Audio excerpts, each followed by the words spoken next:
Nomor 11, desa adat merupakan bentuk kekayaan budaya Indonesia. Desa adat yang masih hidup dan perkembangannya sesuai dengan prinsip Negara Kesatuan Republik Indonesia harus diakui dan dihormati keberadaannya. Hal ini sesuai dengan amanat Undang-Undang Dasar Pasal A, Pasal 6A ayat 1, B 18B ayat 2, C 28A ayat 1, D 29 ayat 2 atau E 34 ayat 1. Oke, akan kita berikan penjelasan mengenai desa adat pada Undang-Undang Dasar 1945. Kita mulai dari yang pertama, yaitu di pasal 6A ayat 1 yang berbunyi presiden dan wakil presiden dipilih dalam satu pasangan secara langsung oleh rakyat. Jadi tidak ada hubungannya dengan desa adat.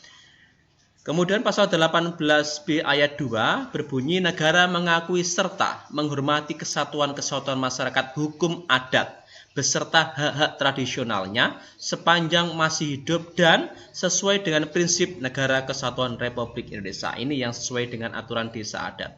Kemudian 1828A ayat 1 berbunyi setiap orang berhak untuk hidup serta berhak untuk mempertahankan hidup dan kehidupannya.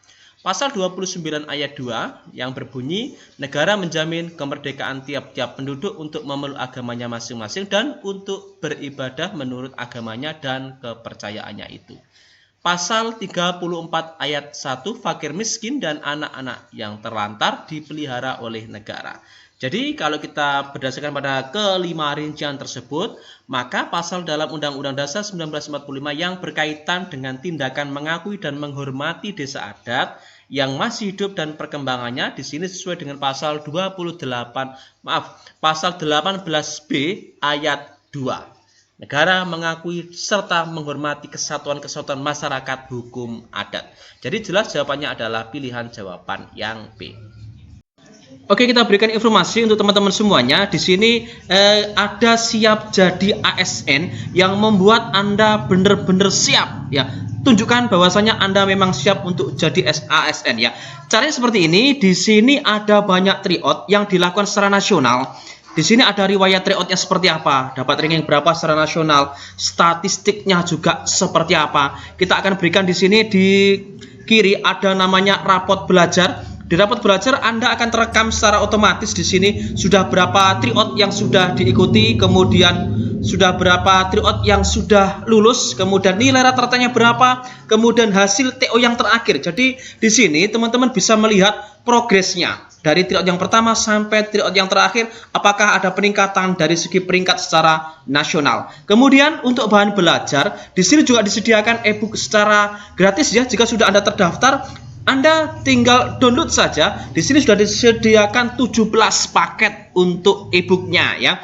Kemudian kita akan berikan promo untuk teman-teman semuanya. Bagi yang selalu nonton Klub Matematika, kita akan berikan promo diskon 50.000. Caranya adalah menggunakan kode kuponnya yaitu Klub Matematika, KLUB tanpa spasi huruf kapital semua, Klub Matematika. Dari harga semula yang 149.900, Anda akan dapat diskon Rp50.000. Berarti tinggal Rp99.900. Jadi sangat-sangat murah dan powerful sekali. Langsung saja kunjungi siap jadi ASN. Tidak usah sulit-sulit. Sudah kita sediakan linknya di kolom deskripsi. Ingat, kode kuponnya adalah Klub Matematika ya. Tryoutnya juga banyak di sini untuk teman-teman yang ingin bagaimana sih siap jadi ASN ini seperti apa. Ini kita berikan paket gratis ya untuk coba dulu, beri satu paket gratis untuk free ya, untuk free di sini. Mau coba-coba silakan atau langsung beli satu paket juga boleh. Atau yang powerful di sini, langsung saja saran saya beli yang 29 paket. 19 paket yang ada submaterinya dan 10 paket yang full sesuai dengan Permenpan RB terbaru ya. Jadi ini yang diskonnya 50.000. Dari harga semula 149.900 potong 50.000 tinggal 99.900. Yuk daftar sekarang juga. Lanjut kita di soal berikutnya nomor 12. Pasal dalam Undang-Undang Dasar 1945 yang mengatur tentang ketentuan penggantian presiden dan atau wakil presiden tercantum dalam A. Pasal 7, B. Pasal 7A, C. Pasal 7B, D. Pasal 8 atau E. Pasal 9. Baik, kita akan berikan penjelasan di sini. Adanya ketentuan dalam penggantian presiden dan atau wakil presiden tercantum dalam pasal 8 Undang-Undang Dasar 1945. Nah, untuk isi dari pasal 8 berbunyi pada ayat 1 yaitu jika presiden mangkat, berhenti, diberhentikan atau tidak dapat melakukan kewajibannya dalam masa jabatannya, ia digantikan oleh wakil presiden sampai habis masa jabatannya. Sedangkan pada ayat yang kedua, dalam hal terjadi kekosongan wakil presiden, selambat-lambatnya dalam waktu 60 hari, MPR menyelenggarakan sidang untuk memilih wakil presiden dari 2 calon yang diusulkan oleh presiden. Untuk ayat 3, di sini jika presiden dan wakil presiden mangkat, berhenti, diberhentikan, atau tidak dapat melakukan kewajibannya dalam masa jabatannya secara bersamaan, pelaksana tugas kepresidenan adalah Menteri Luar Negeri, Menteri Dalam Negeri, dan Menteri Pertahanan secara bersama-sama. Jadi, di sini pasal dalam undang-undang yang mengatur tentang ketentuan penggantian presiden dan atau wakil presiden tercantum pada pasal 8. Lanjut kita di soal berikutnya nomor 13. Rasa cinta tanah air merupakan nilai penting yang harus ditanamkan kepada setiap warga negara agar mereka memiliki kemauan untuk membela dan memajukan bangsa serta negaranya. Namun, rasa cinta tanah air yang berlebihan juga tidaklah baik. Menganggap bangsa dan negaranya adalah yang terbaik, sehingga cenderung menganggap remeh bangsa dan negara lain harus dihindari. Perasaan cinta tanah air yang berlebihan dimaksud merupakan pengertian dari A. Kapitalisme, B. Sosialisme, C. Chauvinisme, D. Fundamentalisme atau E. Liberalisme. Oke, kita akan berikan definisi dari kelima pilihan jawaban ini. Kita mulai dari yang pertama adalah kapitalisme, yaitu paham dalam sistem ekonomi yang memberikan kebebasan kepada sektor swasta untuk berperan aktif dalam roda perekonomian. Sedangkan untuk sosialisme di sini adalah paham yang menyatakan bahwa kepemilikan individu atau sektor swasta di sini dibatasi. Segala bentuk hak kepemilikan semuanya milik bersama dan ditujukan untuk kemakmuran bersama. Dalam sosialisme di sini, pemerintah sebagai representasi dari seluruh masyarakat memegang kekuasaan atas hak kepemilikan tersebut. Kemudian Chauvinisme di sini dalam konteks kebangsaan adalah paham yang menganggap bangsa dan negaranya adalah yang terbaik, sedangkan bangsa lain berada di bawah mereka. Nah, inilah yang sesuai dengan soalnya. Kemudian fundamentalisme di sini adalah paham yang meyakini bahwa ajaran dasar yang belum terkontaminasi oleh pengaruh luar adalah hal yang benar, sehingga apabila ada ajaran yang terkontaminasi, semuanya harus kembali ke ajaran dasar sebagaimana yang tersurat dalam kitab suci. Sedangkan liberalisme di sini adalah paham yang menjunjung tinggi kebebasan individu dan persamaan hak dalam berbagai aspek kehidupan, sehingga cenderung menolak adanya pembatasan kebebasan, khususnya dari pemerintah maupun dari agama. Berdasarkan kelima definisi tadi, maka di soal ini pilihan jawaban yang C. Lanjut kita di soal berikutnya, nomor 4. Pada amandemen keempat Undang-Undang Dasar 1945, terjadi perdebatan terkait perubahan isi pasal 29 agar disesuaikan dengan isi Piagam Jakarta yang mencantumkan dengan kewajiban menjalankan syariat Islam bagi pemeluk-pemeluknya. Adapun hasil amandemen keempat Undang-Undang Dasar 1945 disepakati bahwa A. Penjelasan isi pasal dibuat lebih terperinci. B. Adanya penambahan ayat baru pada pasal 29 tersebut. C. Adanya amandemen pada pasal 29 ayat 1. D. Adanya amandemen pada pasal 29 ayat 2 atau E. Tidak ada perubahan pada pasal 29 tersebut. Baik, kita akan berikan penjelasan mengenai pasal 29 pada amandemen yang keempat. Setelah terjadi perdebatan yang sengit yang berkaitan dengan rencana amandemen pasal 29 yang pada akhirnya disepakati bahwa pasal 29 tidak mengalami perubahan. Hal ini bisa kita lihat dari isi pasal 29 sebelum amandemen dan sesudah amandemen keempat yang isinya tetap sama. Nah, pasal 29 sebelum amandemen dan sesudah amandemen pada ayat 1, negara berdasar atas ketuhanan yang Maha Esa. Pada ayat 2, negara menjamin kemerdekaan tiap-tiap penduduk untuk memeluk agama masing-masing dan untuk beribadah menurut agama dan kepercayaannya itu. Jadi, di pasal 29 tidak ada perubahan pada pasal 29 tersebut. Lanjut kita di soal berikutnya nomor 15. Pancasila sebagai ideologi negara Indonesia tidak mengenal adanya fasisme sebab fasisme bertitik tolak pada A. Pemusatan kekuasaan pada satu orang, B. Pemberian kebebasan individu yang seluas-luasnya, C. Mengutamakan tindakan sama rata sama rasa, D. Memaksakan praktek kolonialisme pada bangsa asing, atau E. Modern, materialisme, dan hedonisme. Baik, di sini kita pahami dulu mengenai pengertian dari fasisme. Fasisme adalah ideologi yang memandang bahwa kekuasaan pimpinan merupakan suatu hal yang mutlak atau absolut dan kekuasaannya dipusatkan pada satu orang. Dalam fasisme, perintah pimpinan tidak boleh diganggu-gugat. Kemudian dalam fasisme, masyarakat tidak boleh memiliki identitas yang beragam seperti di Indonesia. Identitas masyarakat dalam fasisme harus seragam mengikuti pimpinan.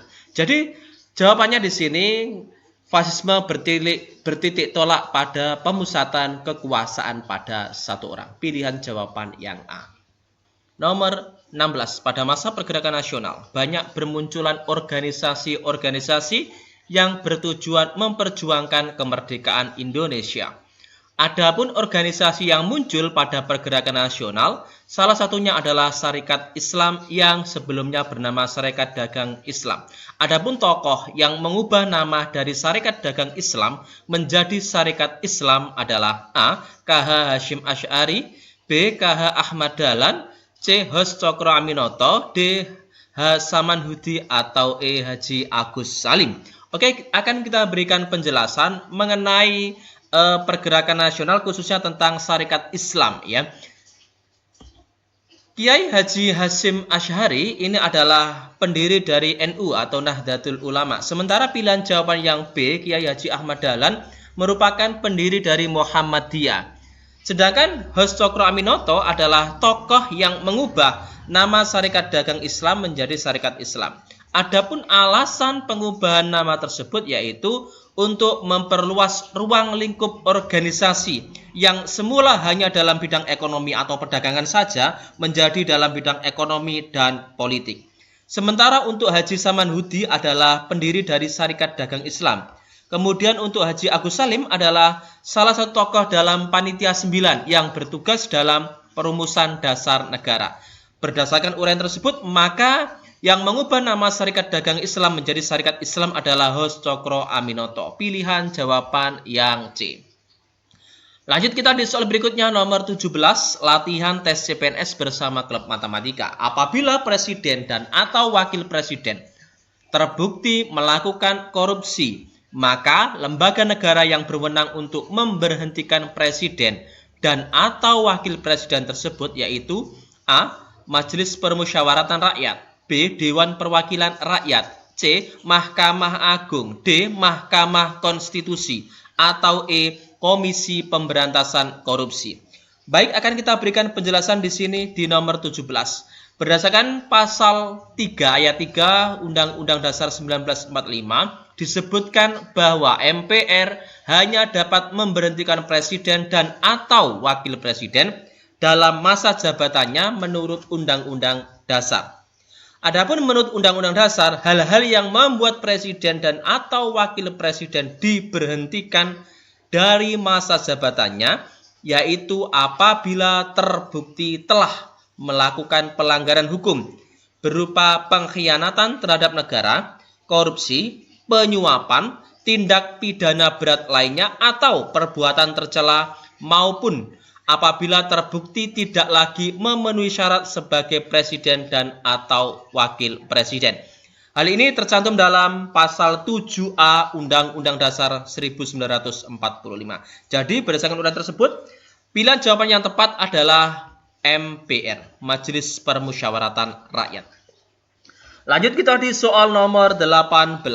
Bumi dan air dan kekayaan alam yang terkandung di dalamnya dikuasai oleh negara dan dipergunakan untuk sebesar-besarnya kemakmuran rakyat merupakan isi Undang-Undang Dasar 1945 pasal A 18 ayat 1, B 23 ayat 3, C 27 ayat 2, D 33 ayat 3 atau E 34 ayat 2. Kita akan berikan penjelasan mengenai kelima pasal ini. Kita mulai dari yang pertama, yaitu pada pasal 18 ayat 1 yang berbunyi Negara Kesatuan Republik Indonesia dibagi atas daerah-daerah provinsi dan daerah. Provinsi itu dibagi atas kabupaten dan kota, yang tiap-tiap provinsi, kabupaten, dan kota itu mempunyai pemerintah daerah yang diatur dengan undang-undang. Sementara untuk pasal 23 ayat 3 di sini apabila DPR tidak menyetujui rancangan anggaran pendapatan dan belanja negara yang diusulkan oleh Presiden, pemerintah menjalankan anggaran pendapatan dan belanja negara tahun yang lalu. Sementara isi dari pasal 27 ayat 2, tiap-tiap warga negara berhak atas pekerjaan dan penghidupan yang layak. Sementara itu untuk isi pasal 33 ayat 3, di sini berbunyi sesuai dengan soalnya, yaitu bumi dan air dan kekayaan alam yang terkandung di dalamnya dikuasai oleh negara dan dipergunakan untuk sebesar-besar kemakmuran rakyat. Sementara untuk isi pasal 34 ayat 2, yaitu negara mengembangkan sistem jaminan sosial bagi seluruh rakyat dan memberdayakan masyarakat yang lemah dan tidak mampu sesuai dengan martabat kemanusiaan. Jadi jawaban yang tepat untuk nomor 18 adalah pilihan jawaban yang D. Oke, lanjut kita di soal nomor 19. Negara dapat dimaknai secara beragam tergantung sudut pandang pemaknaan terhadap negara tersebut. Adapun negara sebagai kas negara, menurut Van Apeldoorn bermakna A. Harta negara digunakan untuk cadangan pembiayaan negara. B. Harta negara digunakan untuk pejabat. C. Harta negara yang dipegang penguasa digunakan untuk kepentingan umum. C. Harta negara untuk negara. E. Harta negara untuk simpanan kekayaan negara. Baik, di sini menurut Van Apeldoorn, negara dapat dimaknai secara beragam sesuai sudut pandang pemaknaannya. Adapun makna dari negara sebagai kas negara, yaitu harta negara yang dipegang oleh penguasa digunakan untuk kepentingan umum. Jadi jawaban yang tepat adalah pilihan jawaban yang C. Selanjutnya kita masuk di soal nomor 20. Berdasarkan pasal 5 ayat 2 Undang-Undang Dasar 1945, untuk menjalankan undang-undang sebagaimana mestinya, Presiden memiliki wewenang untuk A. Menetapkan keputusan Presiden. B. Menetapkan instruksi Presiden. C. Menetapkan peraturan Presiden. D. Menetapkan peraturan pemerintah. Atau E. Menetapkan maklumat Presiden. Oke, berdasarkan pada pasal 5 ayat 2 Undang-Undang Dasar 1945, Presiden menetapkan peraturan pemerintah untuk menjalankan undang-undang sebagaimana mestinya. Jadi jawaban yang tepat adalah Presiden memiliki kewenangan untuk menetapkan peraturan pemerintah. Pilihan jawaban yang D. Oke, demikian video dari kami Klub Matematika. Semoga video ini bisa bermanfaat untuk kita semua ya. Jangan lupa like, subscribe. Semoga video ini bisa bermanfaat. Terima kasih.